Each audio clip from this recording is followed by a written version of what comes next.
Bienvenue dans un tout nouveau monde. Un monde qui s'est arrêté de tourner.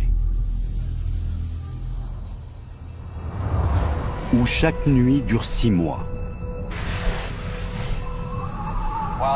À Miami, nous sommes à nouveau sous la neige. Où chaque jour dure également 6 mois. Sous un soleil accablant. Aujourd'hui, le rayonnement solaire sera très élevé. Où la mer a envahi des villes, tandis que d'autres, surpeuplées, sont à court d'oxygène.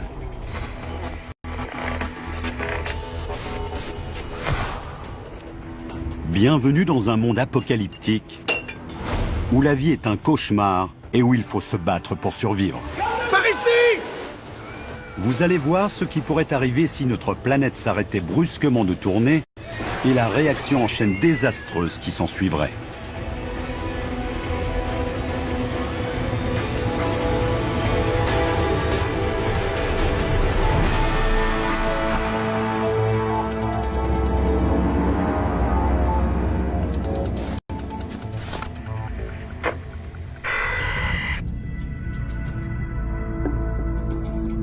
C'est un principe essentiel.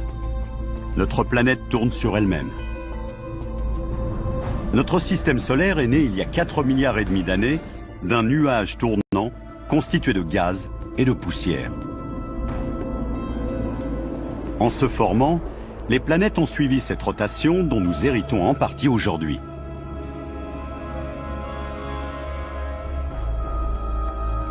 À l'équateur, la Terre tourne à plus de 1600 km/h.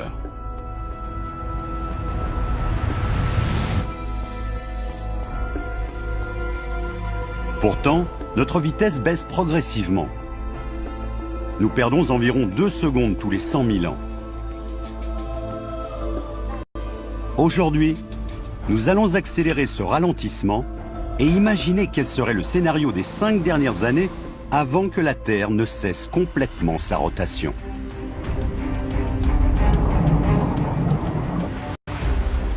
Qu'adviendrait-il de la mer? De nos continents? De l'air que nous respirons?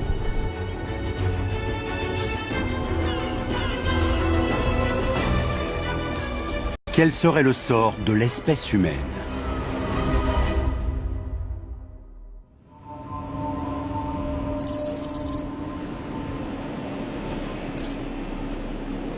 Le premier jour, le ralentissement d'1 km/h de notre rotation a beau être presque imperceptible, ses conséquences sont déjà spectaculaires. À l'aéroport international de Miami, surviennent les premières perturbations. Tour à vol AM553, bon vol. Les avions naviguent à l'aide d'un GPS. Le réseau GPS repose sur une série de satellites permettant de situer avec exactitude la position des appareils. L'une des données essentielles de ce système est le temps. À bord des satellites, les horloges sont en contact radio quasi permanent avec le sol. Le gouvernement américain détermine l'heure à l'aide d'horloges atomiques.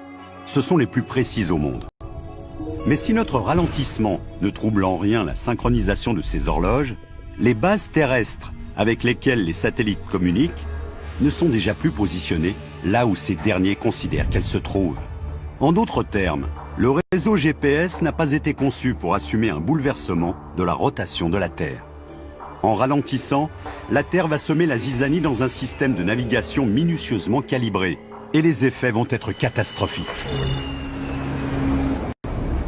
Vol AM721, remettez les gaz. Les ordinateurs tentent de faire atterrir les avions loin de leurs aéroports.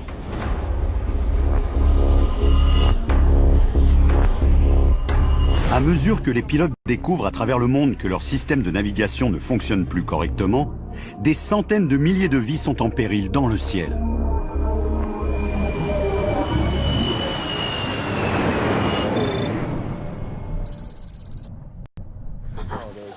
Bien joué, James.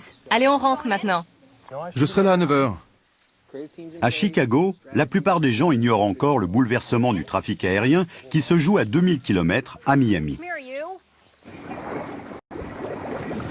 En réalité, l'infime ralentissement de la rotation terrestre a d'ores et déjà déclenché une réaction en chaîne incontrôlable.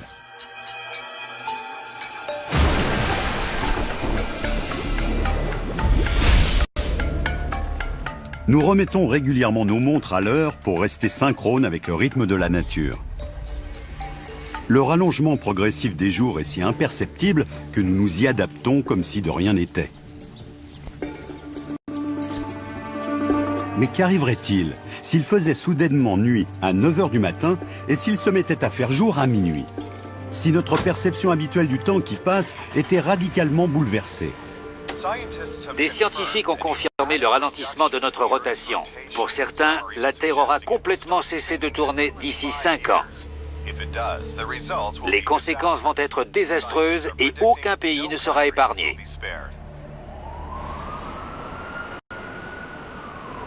La première semaine, les problèmes s'enchaînent dans toutes les villes du globe. Chaque jour est plus long que le précédent.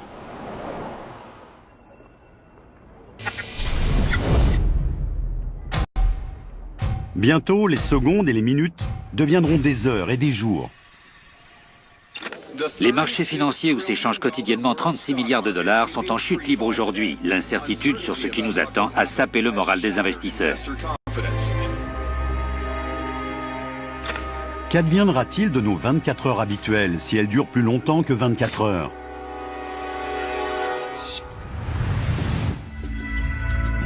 Au bout de 2 semaines, la Terre a ralenti sa giration d'environ 15 km/h.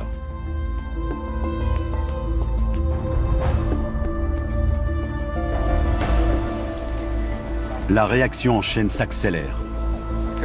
Le trafic aérien est réduit aux services essentiels, avec un record de 470 accidents à travers le monde. Chaque année, plus de 2 milliards de personnes voyagent par avion.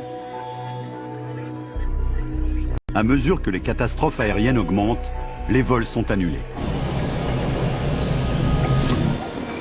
Les Américains effectuent annuellement 10 milliards de trajets en bus et en train. Les passagers aériens cherchant en masse d'autres moyens de voyager, le trafic ferroviaire et routier explose. Ainsi, le temps devient l'obstacle numéro 1 sur une Terre qui perd peu à peu de sa vitesse. Mais au bout de 2 semaines, survient un problème encore plus crucial. La mer. Notre planète est bombée. Elle est plus épaisse au milieu qu'au pôle. Notre rotation est l'une des forces permettant de maintenir en place l'eau des océans au nord de l'équateur. Mais à mesure que cette force s'amenuise, les océans commencent à se déplacer.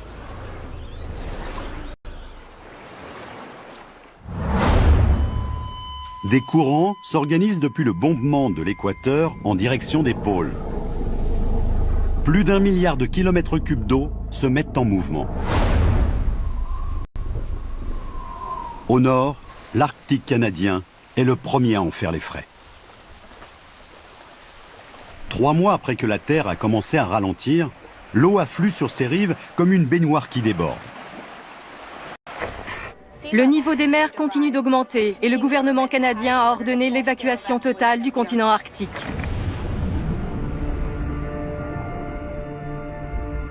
Le ralentissement de la planète a un autre effet pervers. À mesure que le niveau des mers change, l'air que nous respirons se modifie. Notre atmosphère recouvre uniformément toute la surface du globe. Elle suit sa rotation. Mais alors que la Terre ralentit sa course, l'atmosphère se met à suivre le courant des océans en affluant vers les pôles.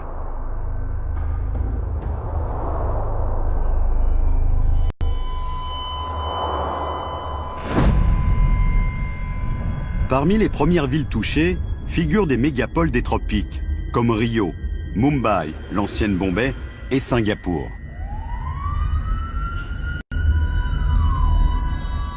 Il devient de plus en plus pénible d'y respirer. Plus au nord, les villes situées en altitude commencent elles aussi à souffrir. Aux États-Unis, les alpinistes du Colorado ressentent brusquement les effets du manque d'oxygène. À 1500 mètres, il devient aussi rare qu'à 4500 en temps normal. À moins de 2500 mètres d'altitude, on commence à ressentir le mal des montagnes. Et la limite de survie se situe juste au-dessus de 5000 mètres. Ça va, mon garçon?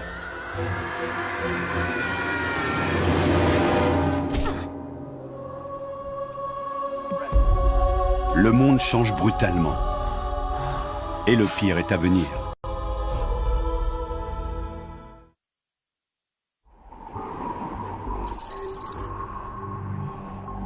Quatre mois ont passé depuis que la Terre a commencé à ralentir. Nous tournons dorénavant à 225 km/h de moins que d'habitude. Chaque jour dure presque 28 heures, avec 2 heures de lumière et 2 heures d'obscurité supplémentaires.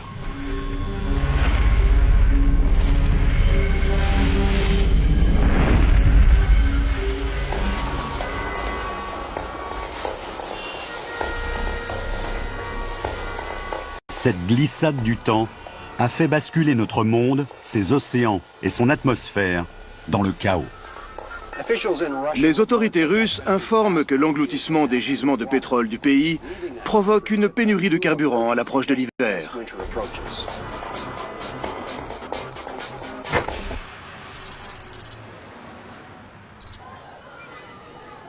Aux États-Unis, les inondations et la raréfaction de l'air n'ont pas encore fait de victimes.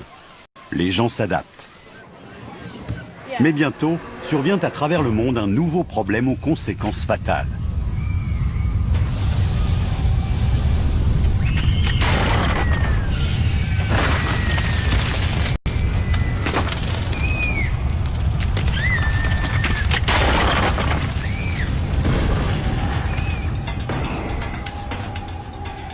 Des tremblements de terre là où ils n'avaient jamais lieu auparavant.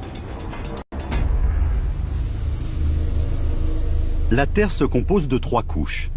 Un noyau en fusion, un manteau compact isolant et une croûte terrestre rocheuse. Tous les 3 tournent en même temps. Mais à mesure que notre vitesse de rotation décroît, ces couches se mettent à ralentir à des vitesses différentes et engendrent de gigantesques frottements. La Terre s'arrache littéralement à elle-même du centre vers l'extérieur.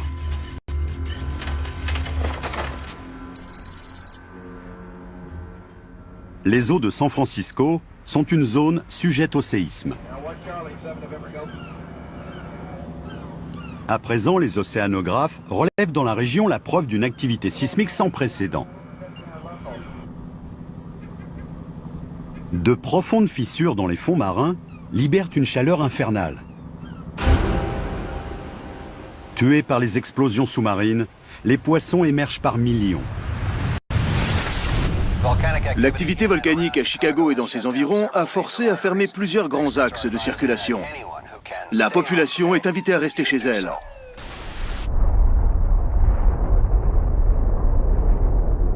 Mais les catastrophes géologiques ne sont qu'un des effets extrêmes du ralentissement de notre rotation. Car les eaux en mouvement sont tout aussi destructrices. La réduction progressive de la force centrifuge continue de pousser les masses d'eau depuis le bombement de l'équateur vers les pôles. Dans l'Arctique, l'océan habituellement profond de 4500 mètres en fait à présent plus de 13 000. Toute cette eau provient des océans situés au sud du globe, tandis que les fonds marins peu profonds, comme la Manche, s'assèchent à mesure que l'eau afflue vers les pôles. Pour la première fois, la Grande-Bretagne se retrouve reliée à l'Europe et l'Irlande devient accessible par voie terrestre depuis l'Angleterre. On peut à présent marcher de Londres à Paris.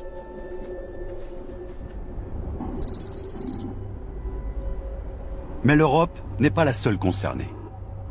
À mesure que les océans affluent vers les pôles, les célèbres plages de Miami se retrouvent dans les terres. Cuba et la Floride sont à présent reliés. Et le Mexique s'est agrandi d'environ 1/3 de sa superficie. Mais avec le ralentissement de notre giration, l'atmosphère commence à se fixer vers les tiers supérieurs et inférieurs du globe. Ce sont les seules régions où il est encore possible de respirer.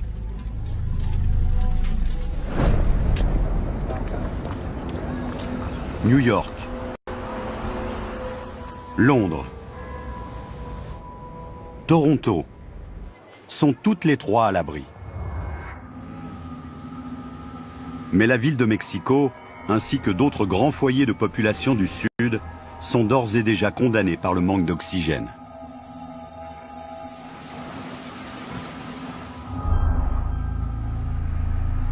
Aux États-Unis, on surnomme Denver la ville au perché.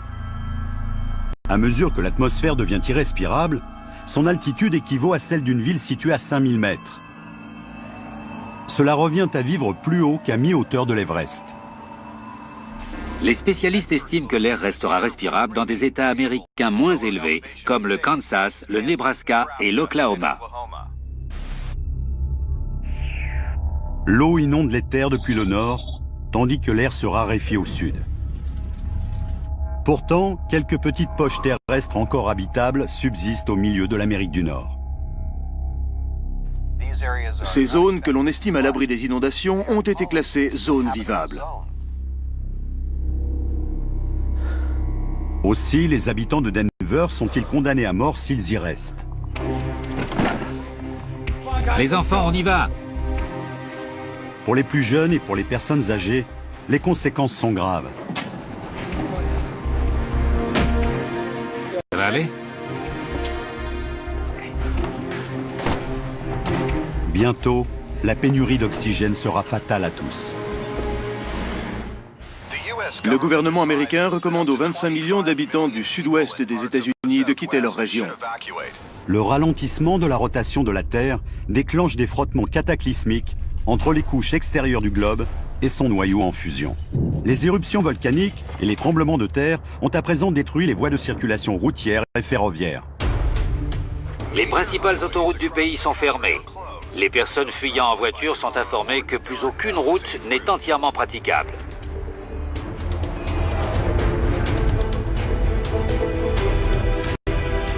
On déplore une augmentation des séismes, des éruptions volcaniques et des accidents de la route. Les réfugiés sont informés que le gouvernement ne peut plus assurer leur protection.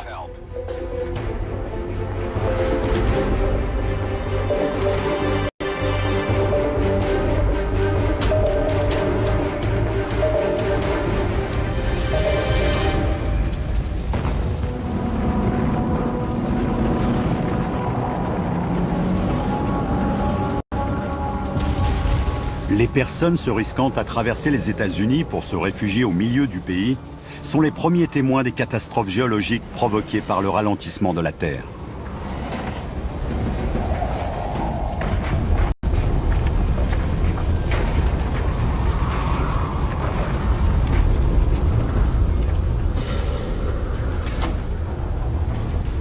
Tandis que les tremblements de terre dévastent le Midwest américain, les océans qui se sont retirés ont fait des grandes villes du littoral des mégapoles haut perchés et arides. New York, Boston, Halifax sont à présent loin dans les terres. L'Australie a formé un nouveau continent avec l'Indonésie. Et le littoral asiatique, peu profond, n'est plus du tout une côte. En à peine 4 mois, Hong Kong et d'autres grands ports se retrouvent asséchés. Partout à travers le monde, la pêche s'est arrêtée.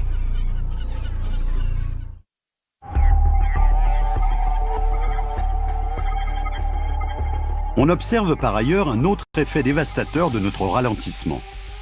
La mort par exposition aux rayons solaires. Un champ électrique invisible, appelé magnétosphère, protège normalement notre Terre. Ce champ est entretenu par la rotation de la planète. Il est généré par la giration rapide du fer en fusion dans le noyau terrestre. La magnétosphère dévie le rayonnement solaire.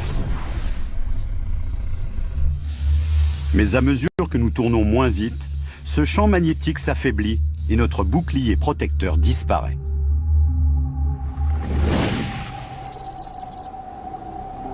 Les régions tropicales, comme Miami, ne risquent pas d'être submergées par les eaux. La ville repose sur la plaque continentale atlantique. Mais à présent, cette plaque est exposée au rayonnement solaire sur des dizaines de kilomètres, alors que Miami est entourée par les terres. Ainsi, l'air a beau être encore respirable dans la région, les rayons solaires y sont devenus mortels. Aujourd'hui, l'indice du rayonnement solaire est de 8, c'est-à-dire extrêmement élevé. On recommande aux personnes devant sortir de se couvrir complètement et de limiter leur temps d'exposition à 15 minutes. Nous rappelons que les écrans solaires n'ont plus aucun effet protecteur.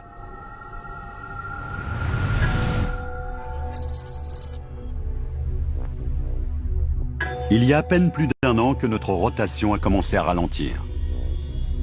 Nous tournons maintenant à 340 km/h de moins que d'accoutumée.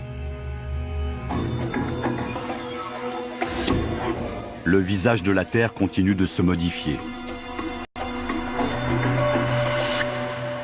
Les eaux du globe poursuivent leur déplacement. Un an après qu'il soit devenu possible de marcher d'Angleterre vers la France, le trajet devient définitivement impossible. D'abord, les zones peu profondes entourant l'Europe continentale se sont asséchées à mesure que l'Atlantique Nord affluait vers le pôle Nord. Mais alors que les mers polaires montent, le Royaume-Uni et l'essentiel de l'Europe se retrouvent submergés par un nouvel océan.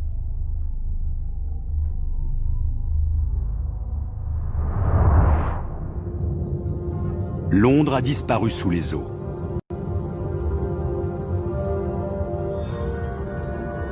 Berlin également. Idem pour Moscou. Les grandes villes historiques de l'Europe du Nord gisent dorénavant au fond d'une nouvelle mer. Des centaines de millions d'habitants y vivaient.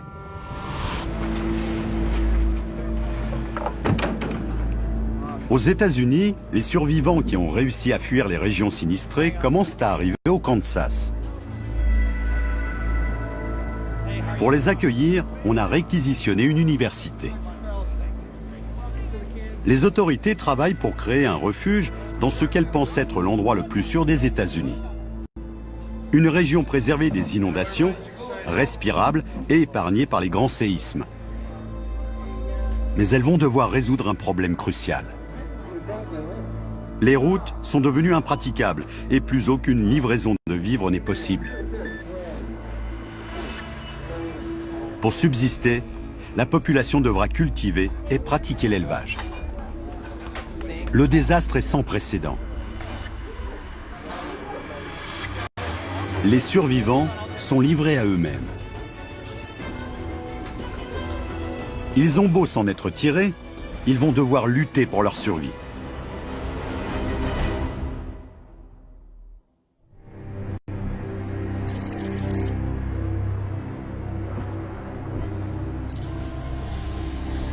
Il a fallu à peine 2 ans et demi pour que la Terre ne tourne plus qu'à 320 km/h, soit 1200 km/h de moins que sa vitesse habituelle.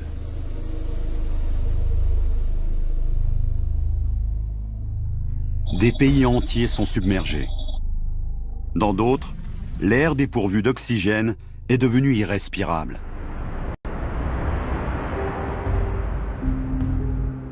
Les survivants doivent à présent affronter une nouvelle conséquence désastreuse du ralentissement de la rotation terrestre. Partout dans le monde, le rythme du sommeil est gravement perturbé. Chaque jour dure à présent plus de 60 heures, chaque nuit aussi.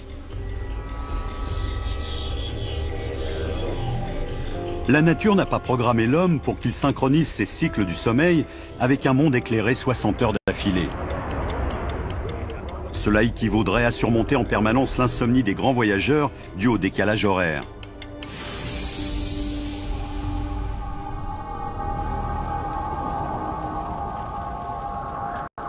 Les habitants des villes inondées, où l'air est encore respirable, doivent lutter contre une insomnie devenue chronique.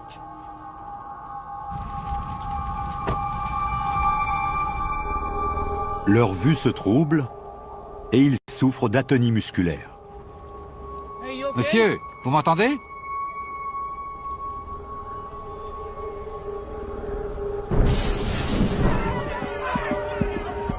Les astronautes, les sous-mariniers et les explorateurs de l'Arctique souffrent communément de cette perte des repères. Ils se sentent exténués mentalement et ont du mal à se situer dans leur environnement.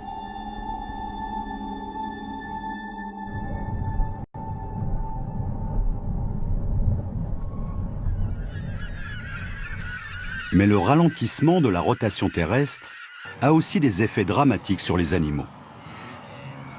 La migration de la plupart des grands mammifères se cale naturellement sur le rallongement ou le raccourcissement des jours. Dorénavant, puisque les jours ne cessent de rallonger, les oiseaux à court de repères sont incapables de migrer vers le sud et meurent sur place, gelés dans les nuits glaciales qui s'éternisent elles aussi.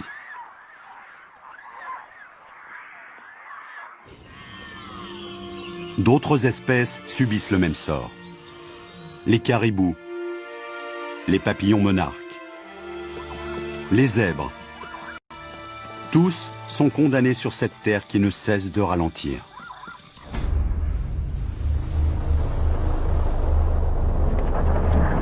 Tandis que les océans continuent d'affluer vers les pôles, un nouveau méga-continent se forme aux latitudes médianes du globe.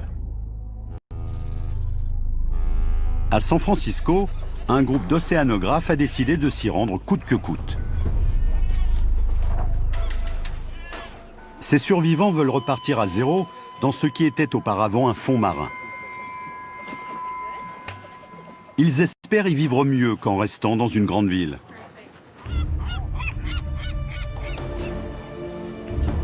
Leur décision est désespérée. Mais sur cette planète gravement touchée, il reste peu d'alternatives viables. En l'espace de 2 ans et demi, la face de la Terre a profondément changé. Et le pire est encore à venir.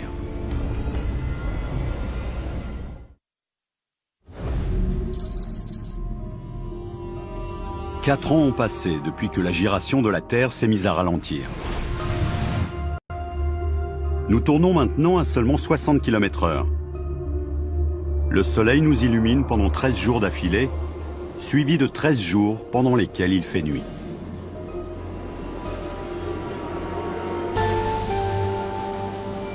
Nos 4 saisons ont disparu. Le climat se partage désormais en une seule alternance de clarté chaude et d'obscurité froide. Au cours des nuits qui paraissent infinies, la température peut chuter à moins 55 degrés. Nous nous adaptons comme nous pouvons. La plupart des espèces animales n'y parviennent pas. Quand bien même elles ont survécu aux inondations massives et ont trouvé un air suffisamment riche en oxygène, le froid glacial finit par en venir à bout. Les animaux qui hibernent ont de meilleures chances de survie. Ils sont habitués à rester à jeun pendant de longues périodes. Mais leur avenir est incertain, car leur habitat a été inondé ou n'est plus en zone respirable. La végétation cède elle aussi au chaos climatique. Les cultures de subsistance comme le maïs et le blé nécessitent beaucoup de soleil pour pousser. Les forêts tempérées se mettent à geler et meurent.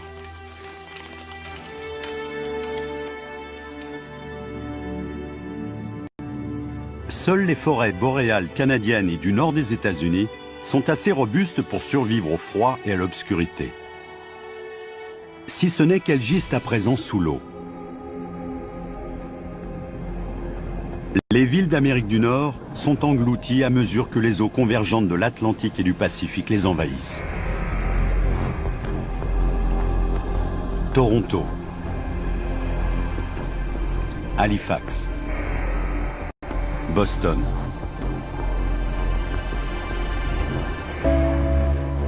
Aux États-Unis et au Canada, on compte des millions de victimes supplémentaires. New York n'est pas épargnée par ce nouvel océan.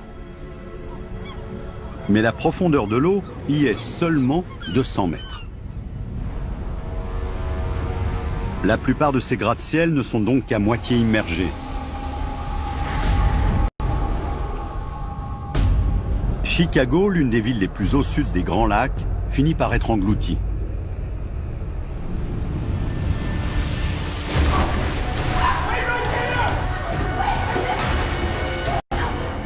À mesure que les flots envahissent les métros et les égouts, les personnes restées dans les villes fuient dans la panique. Par ici, dépêche-toi! Non! Ne retourne pas la chercher! Non! Bientôt, toute la ville sera sous l'eau.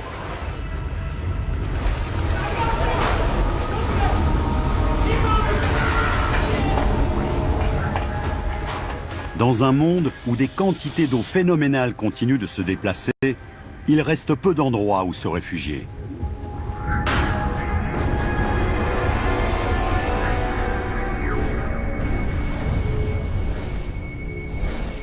La raréfaction de l'oxygène a rendu quasiment toute la surface de l'Afrique, de l'Australie et de l'Amérique du Sud invivable. Près de l'équateur, respirer équivaut à se retrouver à 10 000 mètres d'altitude, c'est-à-dire plus haut qu'au sommet de l'Everest. D'immenses mégapoles ont été désertées. Mais un continent équatorial est en train de naître là où régnait l'océan il y a encore très peu de temps. Et ce nouveau méga-continent compte peu d'endroits où l'air est assez dense pour être respirable. Un navire emmenant un groupe de jeunes explorateurs fait route vers l'ouest pour implanter une colonie humaine sur ce qui était auparavant un fond marin. Leur voyage est risqué. Les systèmes GPS ne fonctionnent plus depuis le ralentissement de la rotation terrestre. Et comme les océans changent constamment de forme autour d'eux, les cartes marines ne leur sont plus d'aucun secours pour se guider. Qui plus est, dans ce monde en pleine mutation chaotique, le temps est de plus en plus imprévisible. La giration de la Terre crée dans l'hémisphère nord des courants d'air permanents en provenance de l'ouest et au sud des courants venant de l'est. On appelle ça l'effet Coriolis.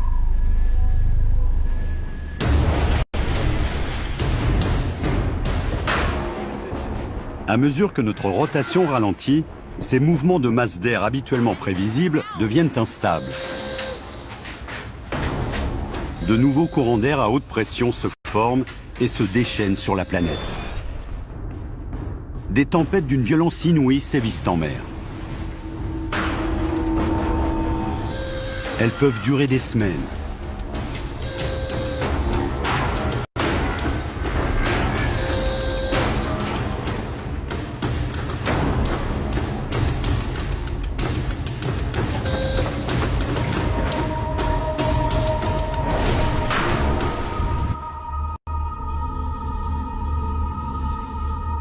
Partout à travers le monde, les conditions météorologiques changent. Les périodes de 13 jours d'obscurité recouvrent la planète d'un froid glacial.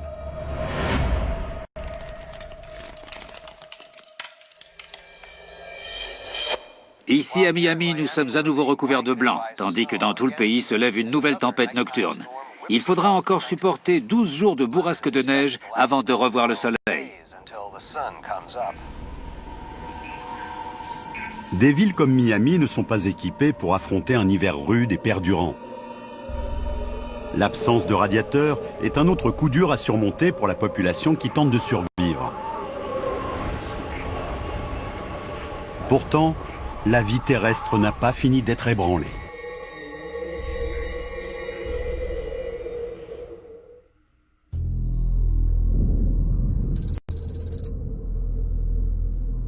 La rotation de la Terre a amorcé son ralentissement il y a maintenant 4 ans et demi. Notre planète, habituée à tourner à environ 1600 km/h, est désormais presque immobile. Le Soleil rayonne 16 jours d'affilée.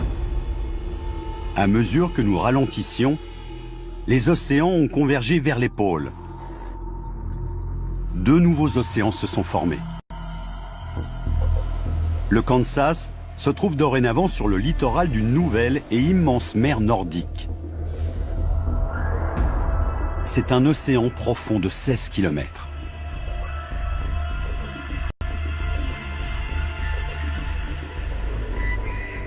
« 800 000 km² des États-Unis sont devenus inhabitables. C'est moins d'un dixième de leur surface initiale. Nos colons ont créé un habitat où ils peuvent cultiver leur nourriture et s'abriter de l'alternance de plus en plus insupportable de la chaleur et du froid extrême.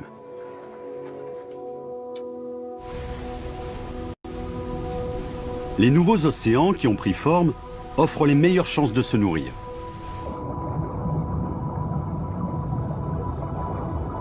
L'inondation des continents les a rendus riches en nutriments et ils sont gorgés de poissons et de fruits de mer.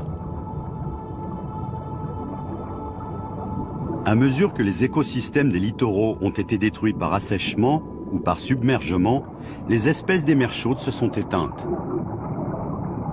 Mais de nombreuses espèces des mers froides, comme le cabillaud, le maquereau et le thon, ont survécu et prolifèrent.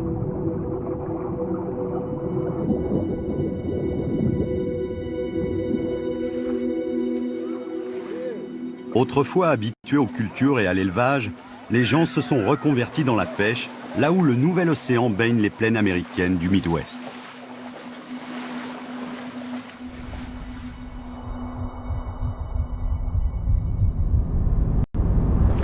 Au cours des longues nuits glaciales, les réfugiés se relaient par équipe pour attraper le poisson dans une mer gelée.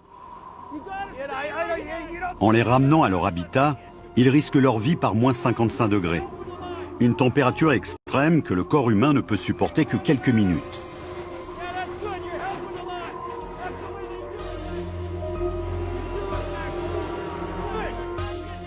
Mais la pêche à travers la glace ne permet pas de subvenir aux besoins alimentaires des réfugiés nord-américains qui continuent d'affluer en nombre.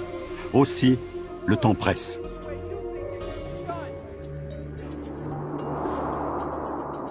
La terre devenant presque statique, les longues bourrasques de neige s'arrêtent.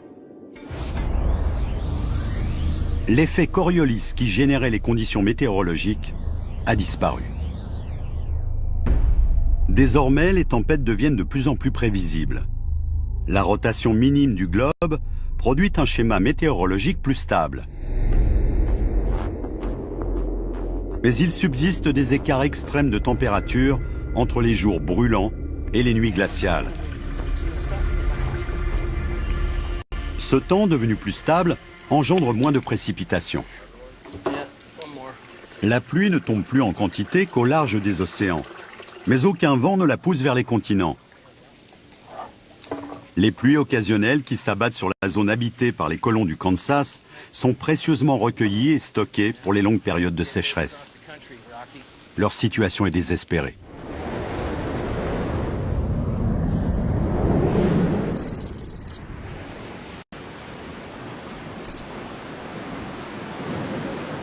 En mer, les océanographes partis de San Francisco ont fait naufrage sur le nouveau mégacontinent.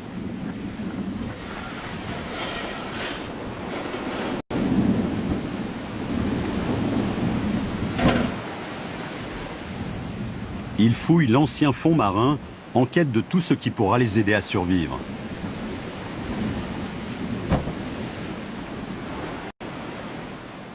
Leur choix de vivre isolés dans cette région est toutefois risqué. À la différence de leurs homologues réfugiés au Kansas, ils ne peuvent compter que sur les ressources qu'ils ont emportées et sur ce qu'ils pourront récupérer. Mais s'ils parviennent à leur fin, ils disposeront de la plus grande superficie de terre habitable sur toute la planète.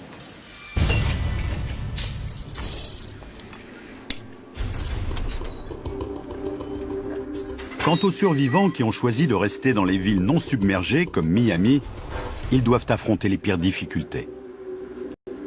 Regardez dans ces boîtes s'il y a quelque chose d'intéressant. Et vous autres, suivez-moi. Ils sont livrés à eux-mêmes. Allez, on s'active. Il reste très peu de nourriture. Impossible de compter sur une quelconque distribution d'électricité. L'eau potable est devenue difficile à trouver. Il n'y a plus aucun approvisionnement en nourriture, ni par voie terrestre, ni par voie maritime. Tout le confort tiré des évolutions technologiques a disparu. Une fois que les réserves seront épuisées, Miami n'aura plus rien pour survivre.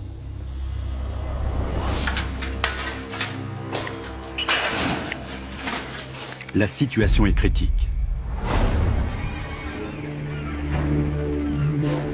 Leur fin est proche s'ils restent ici.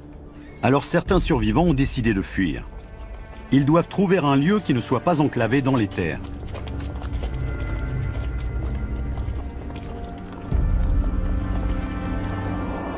Pour subsister dans ce monde apocalyptique, ils doivent se rapprocher de l'eau.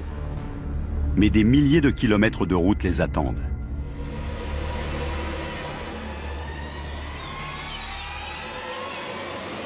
Les océans sont l'une des dernières ressources de protéines animales de la planète.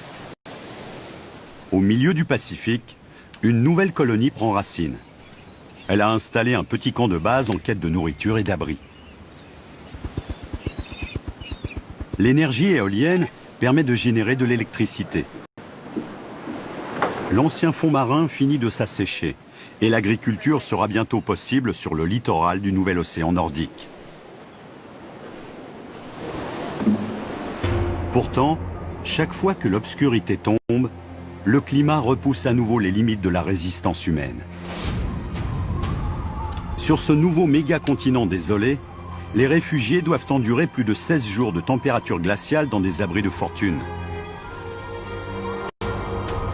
Et quand la Terre s'arrêtera complètement de tourner, ils devront s'attendre à d'autres bouleversements potentiellement fatals.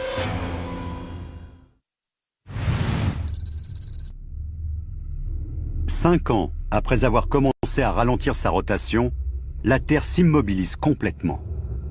Les océans, l'atmosphère et le climat s'installent dans leur nouvel ordre. Un méga-continent encercle le centre de la planète. Deux vastes océans courent depuis les pôles jusqu'aux latitudes médianes du globe. Toutes les terres proches de l'équateur sont privées d'air.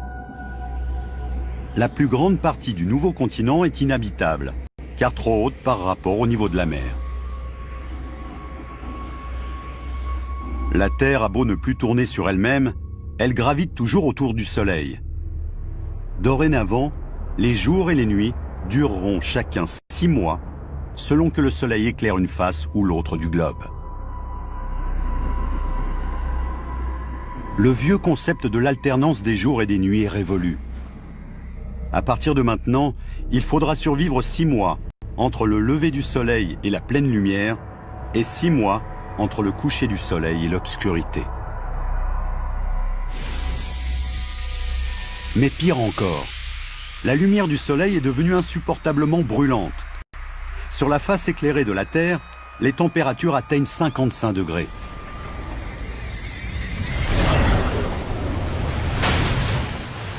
Des vents surpuissants balaient tout sur leur passage. Aux frontières entre la face éclairée et celle obscure de la Terre, les effets de la lumière solaire sont moins destructeurs.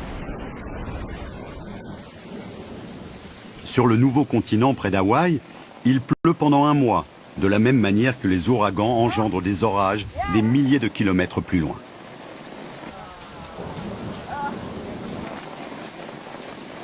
Ces pluies diluviennes fournissent une provision d'eau suffisante pour le reste de l'année. Mais d'autres survivants ont moins de chance. Nos réfugiés au Kansas sont à des milliers de kilomètres au nord de la zone baignée d'une chaleur torride. Ils découvrent maintenant qu'il ne pleuvra plus jamais dans cette région du globe. Ces colons ne peuvent même pas espérer dessaler l'eau de mer. Le réseau électrique national ne fonctionne plus et ils ne disposent pas d'assez d'énergie. Les conditions climatiques et météorologiques de notre Terre dépendent entièrement du soleil. Il n'y a plus ni vent, ni pression atmosphérique. Et avec la très longue nuit de 6 mois qui s'installe, arrive le coup de grâce. Les températures chutent à moins 55 degrés. c'est presque 20 degrés de moins que la température moyenne de l'hiver arctique.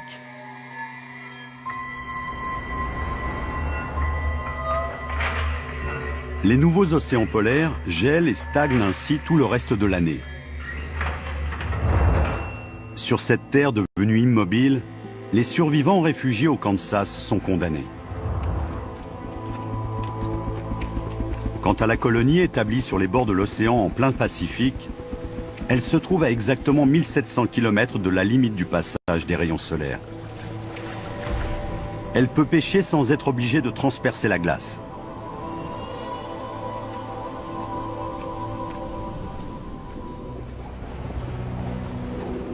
Un an a passé. Plus de 6,5 milliards de personnes sont mortes.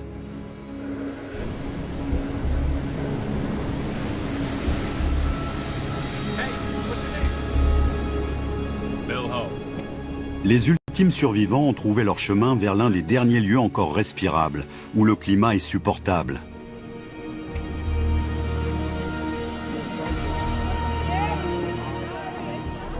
Le cycle de l'obscurité et de la lumière, du froid et de la chaleur, de l'humidité et de la sécheresse, se répète et perdurera éternellement.